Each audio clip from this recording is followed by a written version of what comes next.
दिल्ली में इस बार नए साल का जश्न काफी फीका रहा। डीडीएमए की ओर से लगाए गए नाइट कर्फ्यू की वजह से लोग घर के बाहर जमा नहीं हुए।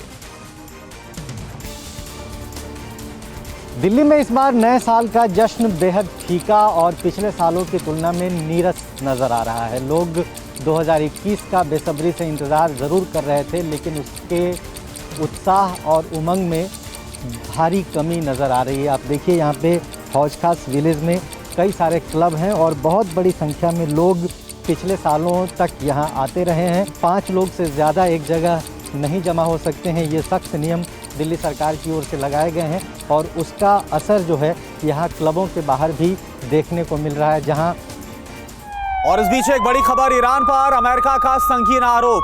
हमले के लिए बगदाद में भेजे हथियार, ये अमेरिका की तरफ से बड़ा आरोप लगाया गया है। इराक में अमेरिकी नागरिकों पर हमले की साजिश है। ईरान आतंकी संगठनों की मदद कर रहा है। अमेरिका की तरफ से ईरान पर यह बड़ा आरोप लगाया गया है। दिल्ली में नाइट कर्फ्यू के बाद कैसा था राजधानी का माहौल, हमारे संवाददाता ने इसका जायजा लिया।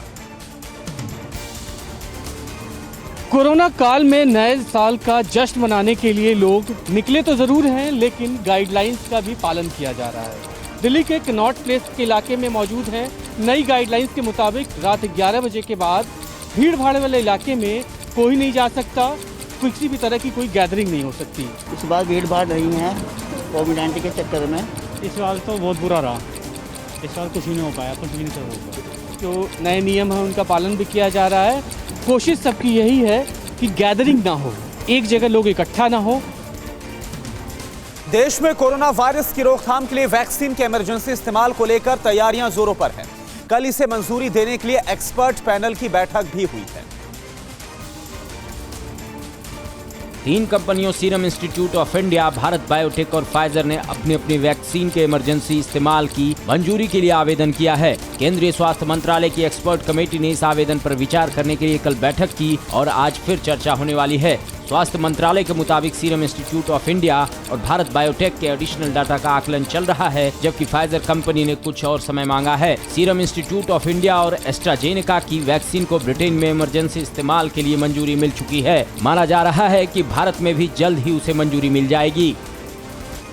और इस बीच अमेरिका को लेकर एक और बड़ी खबर, ईरान के विदेश मंत्री ने अमेरिका पर गंभीर आरोप लगाया है। अमेरिका ईरान पर जंग थोप रहा है, ये ईरान की तरफ से बड़ा आरोप। अमेरिका ईरान पर हमले की तैयारी भी कर रहा है। अमेरिका ने हमला किया तो करारा जवाब दिया जाएगा, ईरान ने सीधी चेतावनी अमेरिका को दी। नए साल में देश को कोरोना से मुक्ति के लिए मोदी सरकार ने कमर कस ली है। सभी राज्यों और केंद्र शासित प्रदेशों को वैक्सीन लगाने की तैयारी करने का निर्देश दे दिया गया। इसके लिए स्वास्थ्य सचिव ने सभी राज्यों और केंद्र शासित प्रदेशों के साथ हाई लेवल बैठक की, जिसमें दिशा निर्देश जारी किए गए। 2 जनवरी से सभी राज्यों और केंद्र शासित प्रदेशों में वैक्सीन लगाने का ड्राई रन होगा। सभी राज्यों की राजधानी में कम से कम 3 साइट पर ये ड्राई रन होगा। हर पॉइंट पर 25 हेल्थ वर्कर्स भी होंगे। कुछ राज्य ड्राई रन को कुछ ऐसे जिलों में कर सकते हैं जो पहाड़ी हो या जहाँ पर लॉजिस्टिक की दिक्कत हो। महाराष्ट्र और केरल राजधानी की जगह दूसरे बड़े शहरों में भी ड्राई रन कर सकते हैं। 4 राज्यों में कोरोना वैक्सीनेशन की तैयारियों का कामयाब ट्रायल के बाद केंद्र ने अब पूरे देश में ड्राई रन कराने का फैसला लिया है। अड़ी सोमवार से शुक्रवार शाम 6 बजे सिर्फ TV9 भारतवर्ष पर।